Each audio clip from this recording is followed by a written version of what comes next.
Nos autem gloria Deo morte, in cruce Domini nostri Iesu Christi, in quae salus vita et resurrectio nostra, equem salvati et liberati suum. Deus miseriatur nostri, et benedicat nobis, illuminet virtum suum super nos, et miseriatur nostri. Nos autem gloria morte,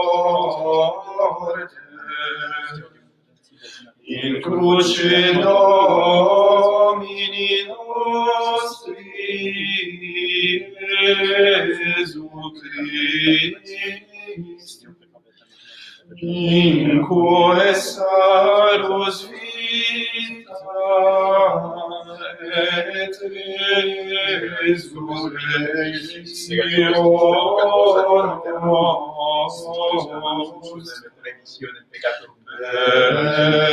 quem salvati et liberati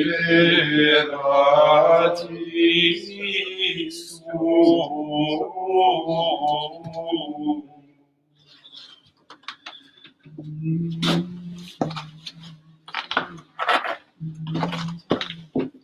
Kyrie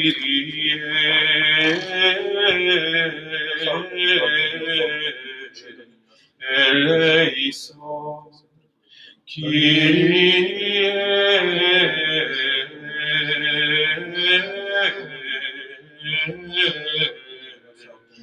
eleison, Kyrie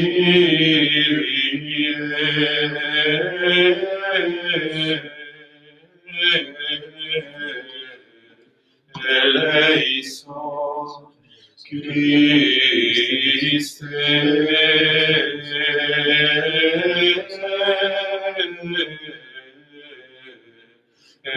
eleison, Christe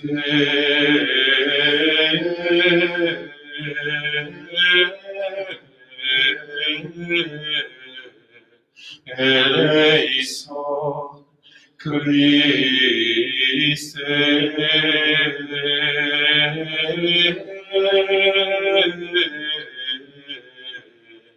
eleison, Kyrie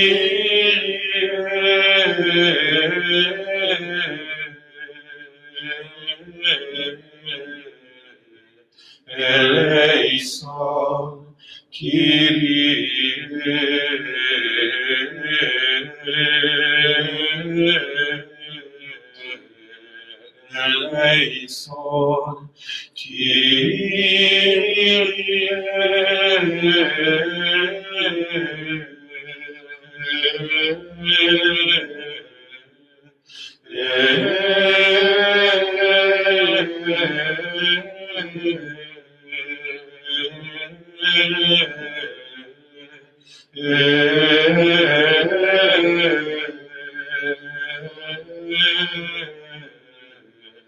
eleison. Dominus vobiscum, Et cum spiritu tuo. ore. Omnipotens eterne Deus, da nobis ita Domino cepationis sacramenta per agere, ut in rundentiam percipere meream, per eundem nominum tuum, per eundem Dominum nostrum, Iesum Christum, Filium tuum, vite convivit et regna unitate Spiritus Sancti, per omnia saecula saeculorum. Amen. Lectio Jérémie, prophète. En ces jours-là, Jérémie dit au Seigneur, « Seigneur, tu ne m'as pas fait savoir, tu me l'as fait savoir, et je le sais, tu m'as découvert leurs manœuvres, et moi j'étais comme un agneau docile qu'on mène à l'abattoir. Sans connaître le complot qu'ils tramaient contre moi, ils disaient, « Détruisons l'arbre en pleine sève, arrachons-le de la terre des vivants, afin qu'on oublie son nom. » Mais toi, Seigneur de l'univers, qui juge avec justice, qui scrute les reins et les cœurs, je verrai ta revanche sur eux, car c'est à toi que je confie ma cause, Seigneur mon Dieu. Deo gratias. Ego autem Domici molestis induevam metilicio et humiliabam in iunio. Anima mea et oratio mea in sinu meo convertetur. Iudica Domine innocentes, expunia impuniantes mea pleende arma et crutu. Et exurge in adiutorium mihi. Dominus vobiscum, Et cum spiritu. Passio Domini nostri Iesu Christi, secundum Marcium. En ce temps-là, Jésus et ses disciples se rendirent dans un domaine dont le nom était Gethsémani, et il dit à ses disciples, « Restez ici tandis que je prierai. » Et il prit avec lui Pierre, Jacques et Jean. Il commença à éprouver de la frayeur et de l'angoisse. Il leur dit, « Mon âme est triste à mourir.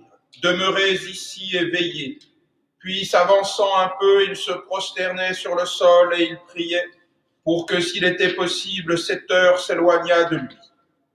Il disait, « Abba, Père, à toi tout est possible. Écarte de moi cette coupe. Toutefois, non pas ce que je veux, mais ce que tu veux. » Puis il revient et trouve les disciples endormis. Il dit à Pierre, « Simon, tu dors. Tu n'as pas pu veiller une heure? Veillez et priez pour ne pas entrer en tentation.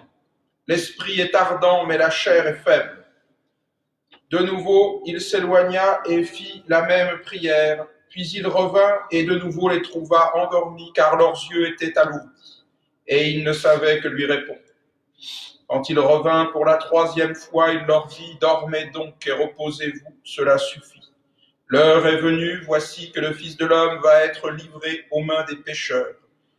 Levez-vous, allons, il est là, celui qui me livre. » Aussitôt, comme il parlait encore, Judas, l'un des 12, s'approcha, et avec lui une foule portant des épées et des bâtons, envoyés par les chefs des prêtres, les scribes et les anciens.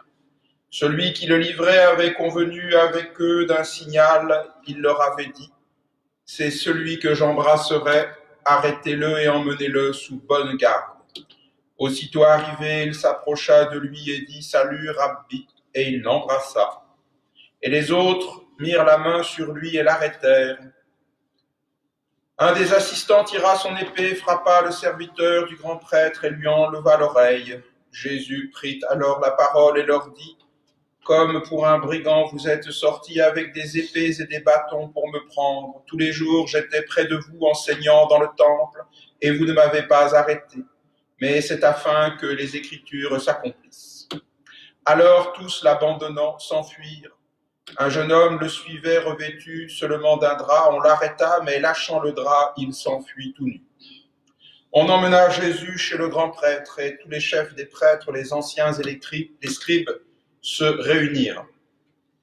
Pierre l'avait suivi de loin jusqu'à l'intérieur dans la cour du grand prêtre, et il était assis avec les gardes et se chauffait auprès du feu. Cependant, les chefs des prêtres et le conseil tout entier cherchaient un témoignage contre Jésus pour le faire mourir, et ils n'en trouvaient pas, car beaucoup portaient de faux témoignages contre lui, mais leurs témoignages ne concordaient pas. Quelques-uns se levèrent et portèrent contre lui ce faux témoignage. Nous l'avons entendu dire, je détruirai ce temple fait de main d'homme, et après 3 jours j'en bâtirai un autre qui ne sera pas fait de main d'homme. Et même sur ce point, leur témoignage ne concordait pas. Le grand prêtre se leva au milieu de l'assemblée et interrogea Jésus. « Tu ne réponds rien au témoignage que ces gens portent contre toi ?» Mais lui se taisait et ne répondit rien. De nouveau, le grand prêtre l'interrogea et lui dit « Si tu es le Messie, le Fils du Dieu béni, dis-le-nous. » Jésus répondit « Je le suis. Et vous verrez le Fils de l'homme assis à la droite du Tout-Puissant et venant avec les nuées du ciel. » Le grand prêtre déchira alors ses vêtements et dit « Qu'avons-nous encore besoin de témoins? Vous avez entendu le blasphème, qu'en pensez-vous » Tous le condamnèrent comme méritant la mort.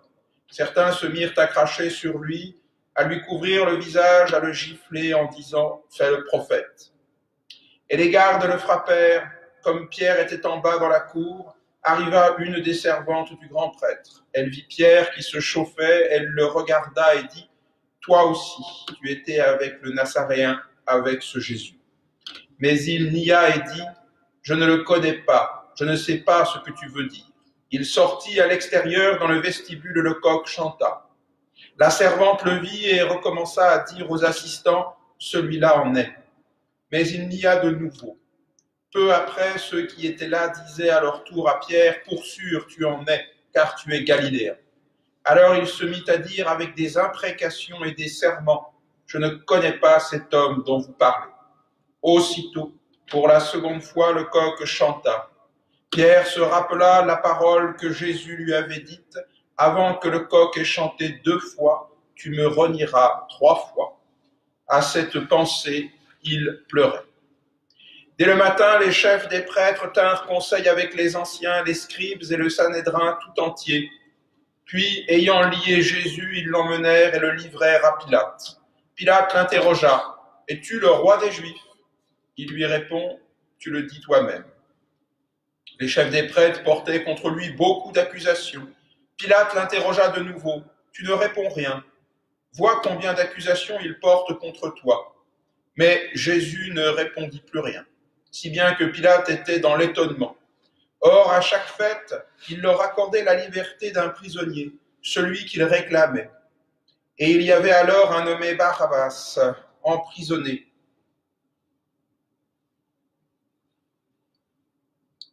Avec des émeutiers qui avaient commis un homicide en cours de l'émeute.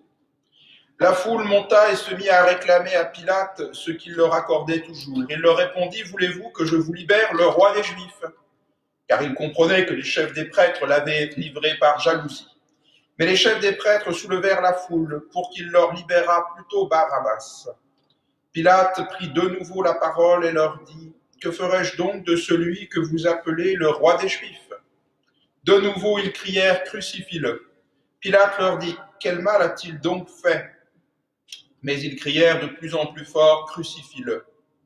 Pilate voulait contenter la foule. Alors il libéra Barabbas et leur fit flageller Jésus et leur livra pour qu'il soit crucifié. Les soldats l'emmenèrent à l'intérieur de la cour, c'est-à-dire dans le prétoire, et ils rassemblèrent toute la cohorte. Ils le revêtirent de pourpre et le coiffèrent d'une couronne d'épines qu'ils avaient tressée, puis ils se mirent à le saluer, « Salut, roi des Juifs !» Ils le frappaient à la tête avec un roseau, ils crachaient sur lui, et fléchissant les genoux, ils se prosternaient devant lui. Quand ils se furent bien moqués de lui enlevèrent la pourpre et lui remirent ses vêtements. Ils emmenèrent Jésus pour le crucifier, ils requirent un passant, Simon de Cyrène, qui venait de la campagne, le père d'Alexandre et de Rufus, pour porter sa croix. Ils l'amenèrent au lieu dit Golgotha, ce qui se traduit le lieu du crâne. Ils lui donnèrent du vin mêlé de myrrhe, mais il n'en prit pas. Après l'avoir crucifié, ils se partagèrent ses vêtements en tirant au sort la part de chacun. C'était la 3e heure quand ils le crucifièrent. L'inscription motivant sa condamnation était ainsi rédigée, « Jésus de Nazareth, le roi des Juifs ». Avec lui, on crucifia 2 brigands, un à sa droite et l'autre à sa gauche. Ainsi fut accomplie l'écriture qui dit « Il a été compté parmi les scélérats ». Ceux qui passaient l'insultaient en hochant la tête et disaient Et toi qui détruis le temple et le rebâtis en 3 jours, sauve-toi toi-même et descends de la croix. » De même, les chefs des prêtres, avec les scribes, plaisantaient entre eux en disant, « Il en a sauvé d'autres.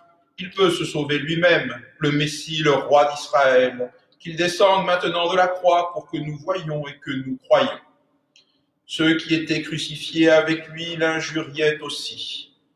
Quand vint la 6e heure, il y eut des ténèbres sur la terre entière jusqu'à la 9e heure. Et à la 9e heure, Jésus cria d'une voix forte, « Eloi, Eloi, lama sabachthani », ce qui se traduit, « Mon Dieu, pourquoi m'as-tu abandonné ?» Quelques-uns de ceux qui étaient là disaient en l'entendant, « Voilà qu'il appelle Élie. » Un homme courut remplir de vinaigre une éponge, et l'ayant mise au bout d'un roseau, il lui donnait à boire en disant, « Voyons, si Élie viendra le descendre de là. » Mais Jésus, poussant un grand cri, expira.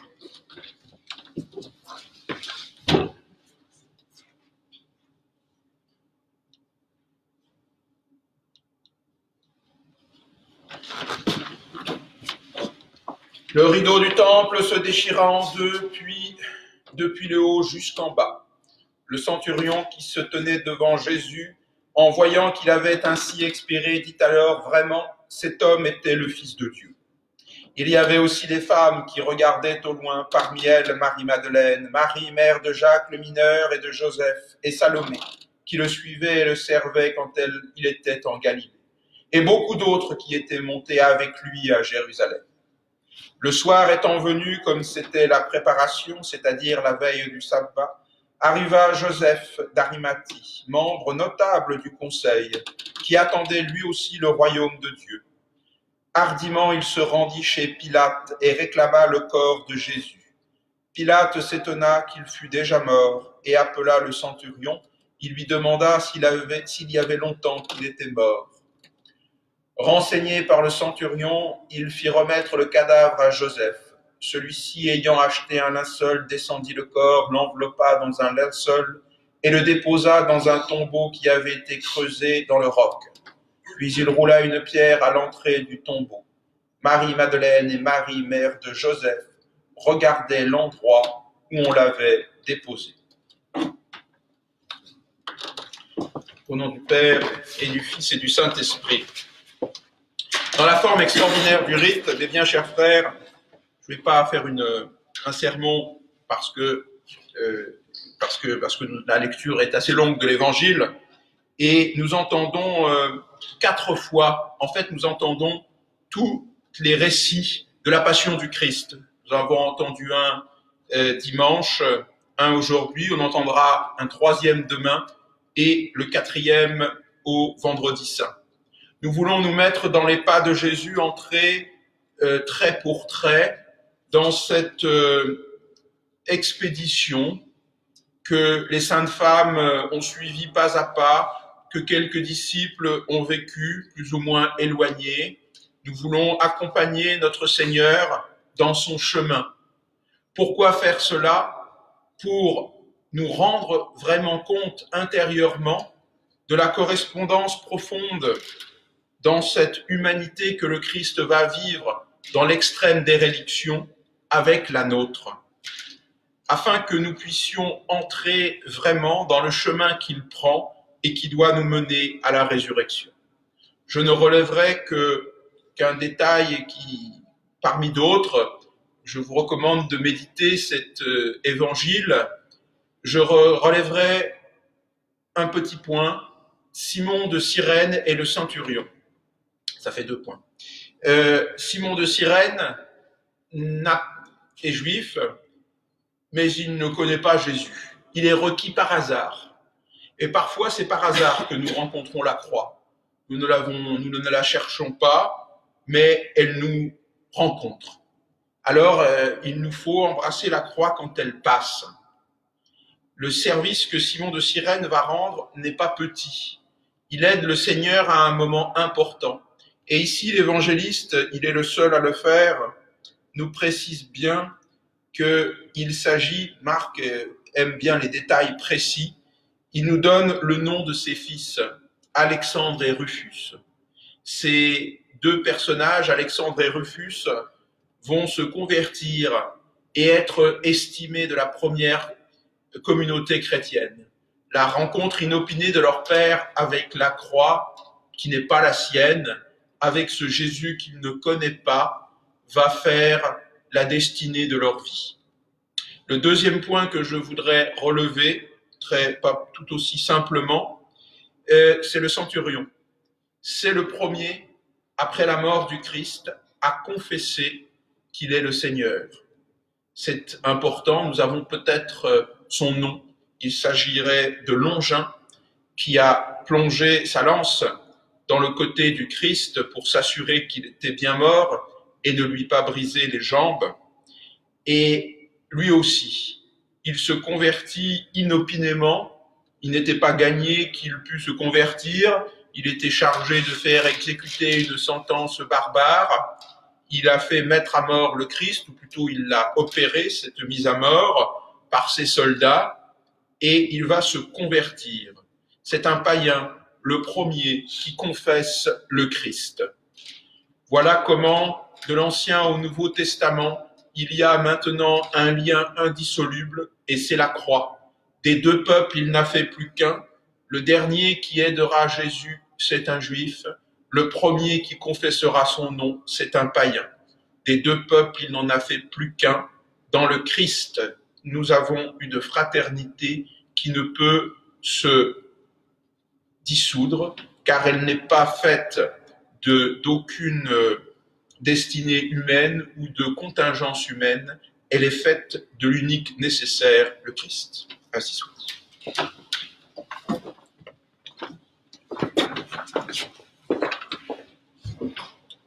Je ferai cette messe pour les défunts de la famille de Coty.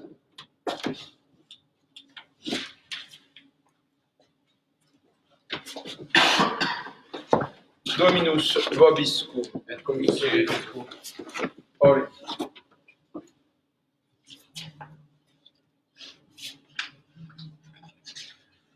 Ne crains pas, je suis ton Dieu. C'est toi qui t'es choisi, appelé par ton nom. Tu as épris à mes yeux et je t'aime. Ne crains pas, car je suis avec toi. Ne crains pas, je suis ton Dieu. C'est moi qui t'ai choisi, appelé par ton nom. Tu as eu pris à mes yeux et je t'aime. Ne crains pas, car je suis avec toi. Ne crains pas, je suis ton Dieu. C'est moi qui t'ai choisi, appelé par ton nom. Tu as du prix à mes yeux et je t'aime. Ne crains pas, car je suis avec toi. Orate fratre, Suscitat in sacrificium Dominicus suis et laudem gloriam nominis sui et utilitatem corpore nostram totusque ecclesiae spectante.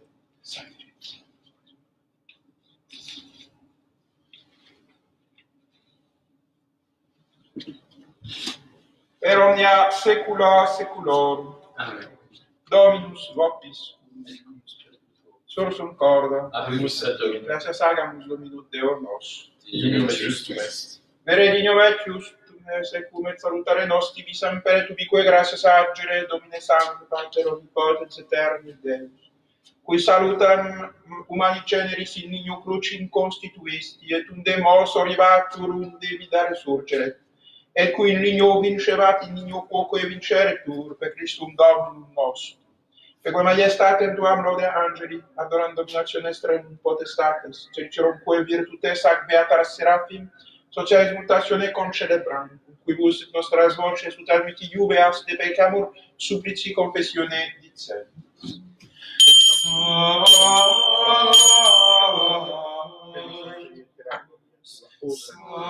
Sanctus, Sanctus,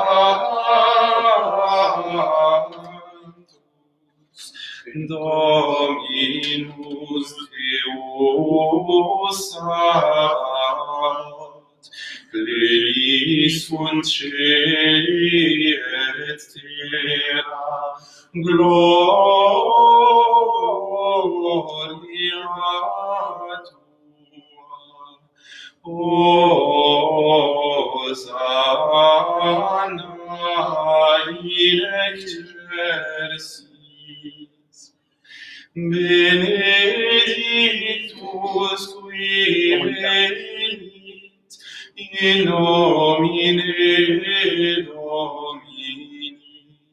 Hosanna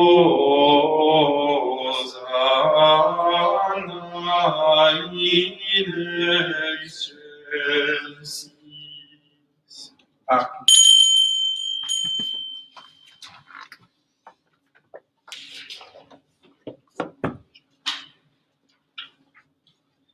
Quam facciamo?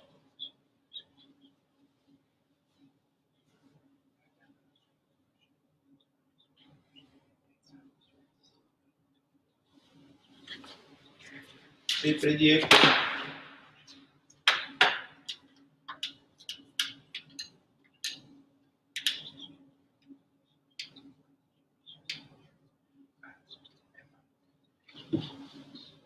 Ok.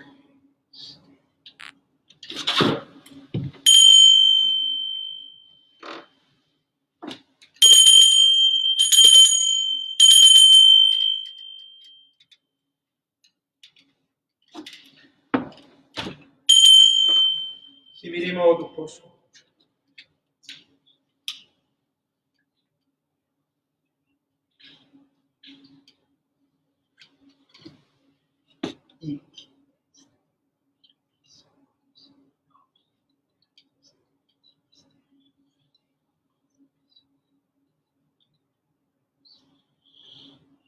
Ecco.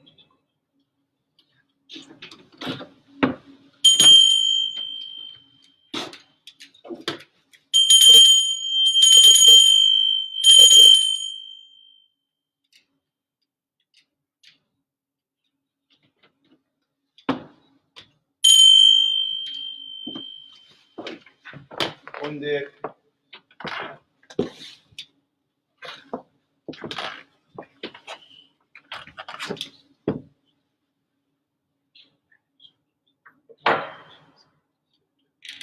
supra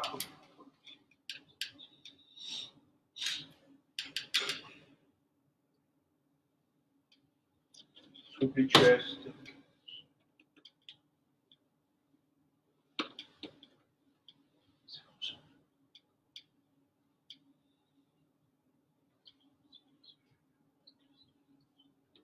Memento etiam.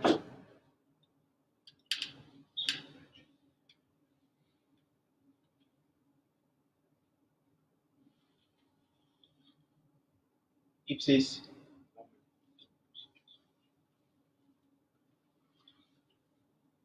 Nobisco quid peccat.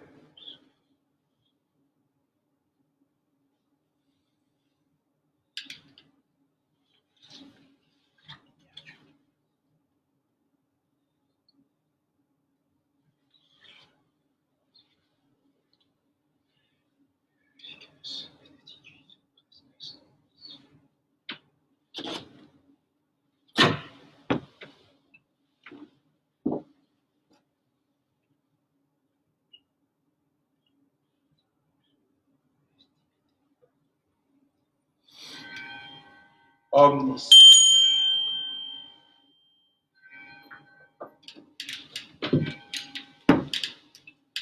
Per omnia saecula saeculorum. Amen. Oremus, precepti salutaribus moniti et divina institutione formatia audemus dicere. Pater noster in celis sanctus et noventum adveniat regnum tum, fiat voluntas tua sicut in cielo et in terra. Panem nostrum quotidianum da nobis hodie et dimitte nobis debita nostra, sicut et nos dimittimus debitoribus nostris, et ne nos inducas in tentationem, sed regala nos malo.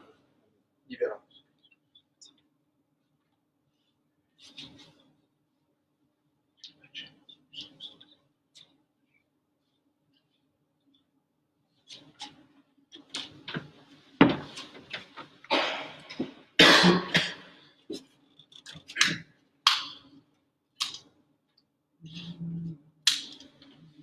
Per omnia saecula saeculorum.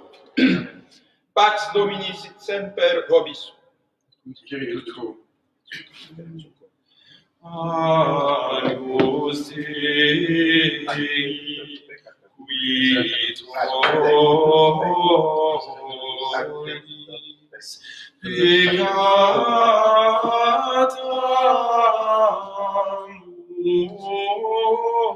mundi,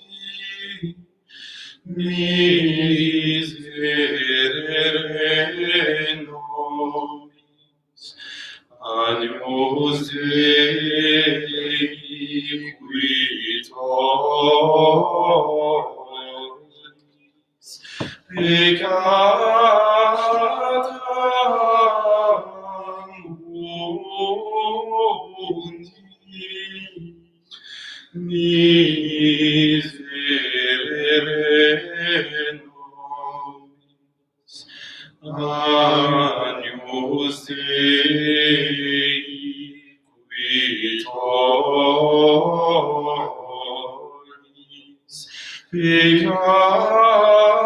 peccata mundi, dona nobis pace. Domine non sum Deum ut intra Domine non sum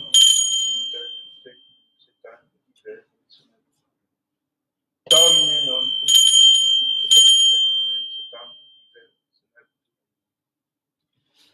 Communion spirituelle. Je voudrais, Seigneur, vous recevoir avec la pureté, l'humilité et la dévotion avec lesquelles votre très sainte Mère vous reçut, avec l'esprit et la ferveur des saints.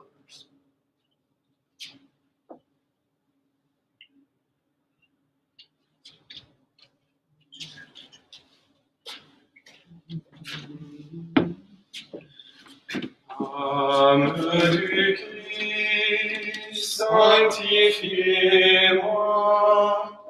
Corps du Christ, sauvez-moi. Sang du Christ, enivrez-moi.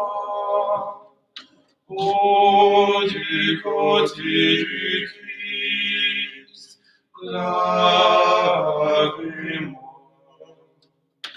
Passion du Christ, fortifiez-moi.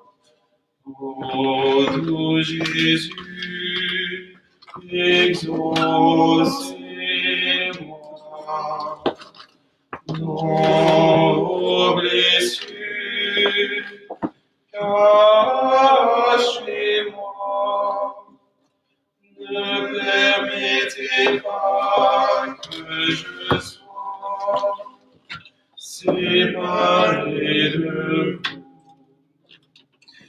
que l'ennemi. Défendez-moi. À ma mort, appelez-moi.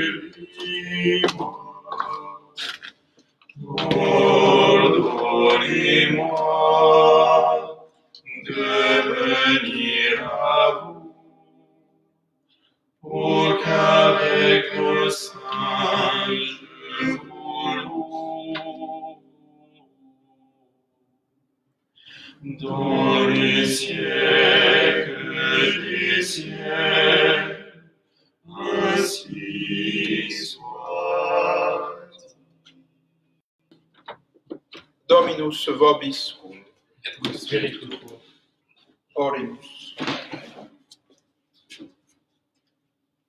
Sanctificationibus tuis omnipotens Deus et vigia nostra curentur et remedia nobis sempiterna provenia.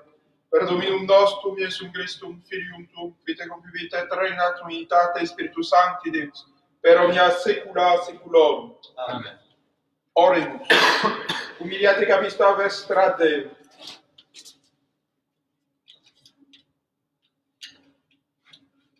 Tua nos misericordia Deus et ab omni subpreptione vestutatis expurget, et capaces sancte novitatis efficia. Per Dominum nostrum Iesum Christum Filium tuum, qui tecum vivit et regnat in unitate Spiritus Sancti Deus, per omnia saecula saeculorum. Amen. Dominus vobiscum. Et cum spiritu tuo. Ite missa est. Deo gratias.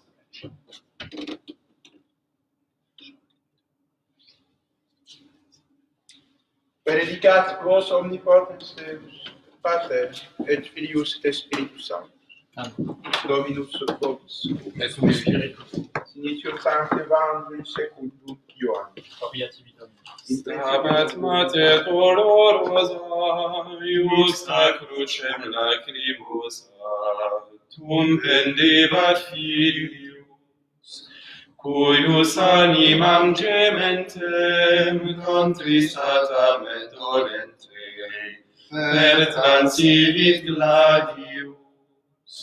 O quam tristis et afflicta fuit illa benedicta, Mater uniceiti, quae medebat et dolebat, quia maternum videbat, in plena sincliti.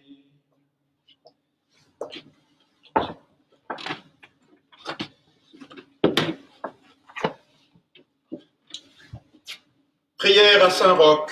Saint Roch, vous qui avez soigné avec tant de générosité et de charité les malades atteints de la peste, Dieu vous a accordé plusieurs fois de guérir par le signe de la croix des malades considérés comme perdus. Avec grande confiance, nous nous adressons à vous et nous vous supplions, intercédez auprès du Seigneur pour nous obtenir amélioration, guérison si Dieu le permet dans les maladies graves. Préservez-nous des épidémies, secourez-nous dans les maladies du corps et de l'âme. Avec grande confiance, nous vous prions de nous protéger de la foudre des orages et de tout mal.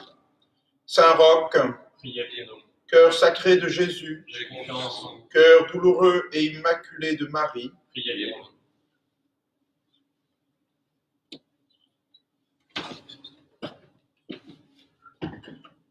Quis est homo qui non fleret, Matrem Christi civilere, in tanto supplicio, quis non posset contristari, Christi Matrem contemplari, dolentem cum filio, pro peccatis suae gentis, filit Iesum in tormentis, et flagellis subitum, vidit suum dulcem natum, moriendo desolatum, dume misit spiritum.